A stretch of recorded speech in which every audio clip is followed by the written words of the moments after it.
What's going on? My name is NFT Flenny, and today we'll be going over VeveCon Day 2 results, strategy, and my thoughts. So for this drop, my top priority was the Jaws poster because I thought that it looked cleanest, and it's probably the most famous movie out of the four. I'm not actually sure if Back to the Future is more popular than Jaws, but regardless, everyone knows what Jaws is. They're pretty similar, so. I was able to get Jaws, and my girlfriend was able to get Back to the Future. And so I felt like the prices of the other two Bill and Ted posters were dirt cheap compared to the other con exclusives. Plus, I already had two of the most expensive and sought after collectibles out of the set, being the Jaws and Back to the Future. So I wanted to complete this one because it was relatively cheap to round out the Bill and Ted ones.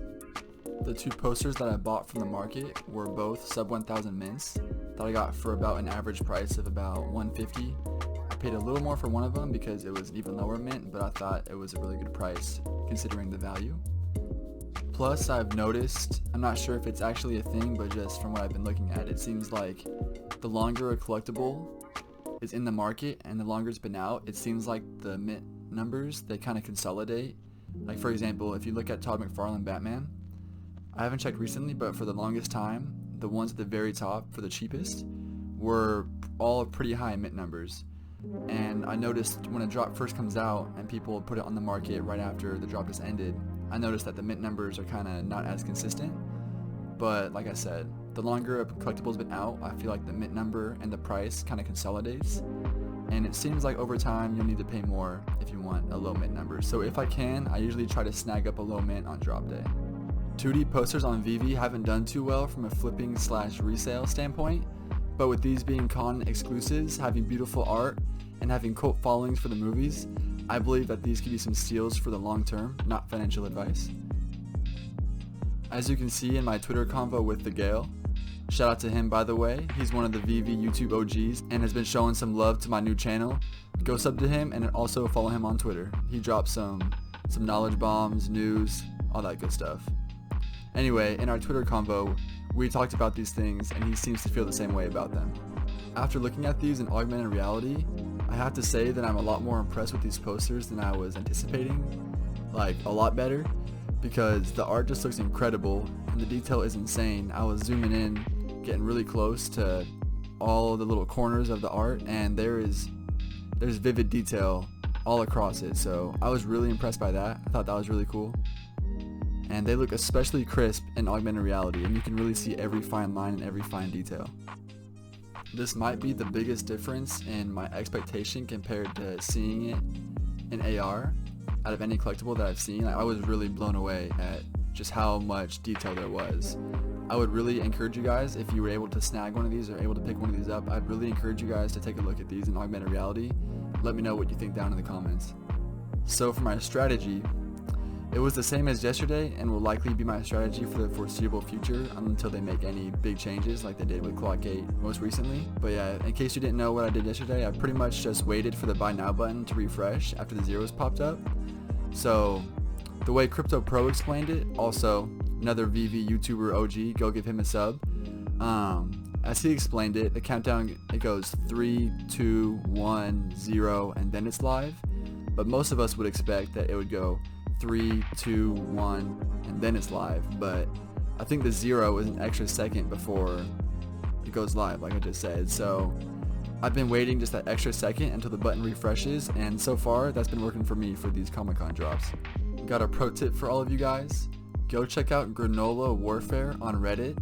He posts great drop strategy and just drop tips. They're really helpful, and he's really good about updating it, so whenever Veve updates their drop strategy, he's always on it with the updated list. So if you're having trouble or if you're not sure exactly what to do, go check out his Reddit post on the subreddit Veve Collectibles, because they really help out a lot. As for my overall thoughts, I've already kind of touched on how I feel about this drop earlier, but I'll just do a quick little recap. So I think that 3D collectibles are better suited for digital collecting. I think it just makes more sense that they're more sought after, just because there's a little more that you can do with them. They look a little bit cooler. You know, you can really walk around them. It's not just a 2D poster, which like I said, is cool, but I think that 3D will kind of always reign supreme in that regard. So With that being said, these posters are incredibly detailed, beautiful, and have been popular for a long time, that being the movies and the brands associated with it. And also, these Mondo collectibles have a history of being collected physically as well. And so I think for this drop, the prices have been very cheap compared to other con exclusives, especially for the Bill and Ted posters. And so that's a big reason why I completed the set, because I wanted to pounce on my chance, because I think this con exclusive tag, I think that's going to go a long way, especially in the future, and especially in future years. This was the first ever con exclusive drop. So that's why I think that these are good value. My mindset for this drop and for this whole Comic-Con weekend has really been my whole mindset for all of Veve.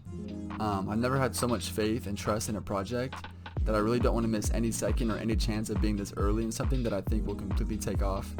I mean, as you guys know, I think just the fact that Marvel, that's just the example that I always love to use, I think it's the best example, but the fact that Marvel handpicked Veve to distribute and make their digital collectibles exclusively, I think that's just so huge, and just speaks volumes about the trust that they have in them, and the quality and the vision that they see in Veve. So again, I just really feel like this is so early. I feel like there's just much better days ahead.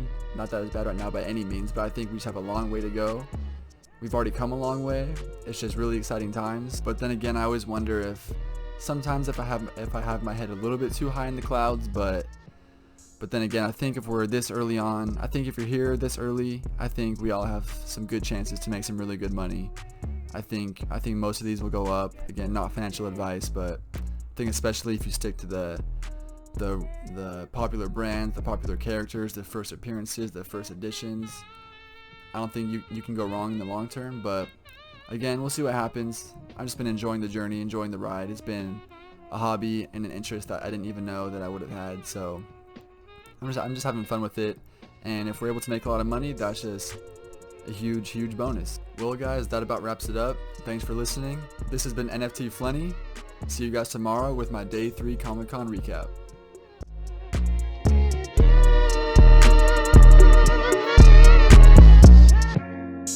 Look at what you did.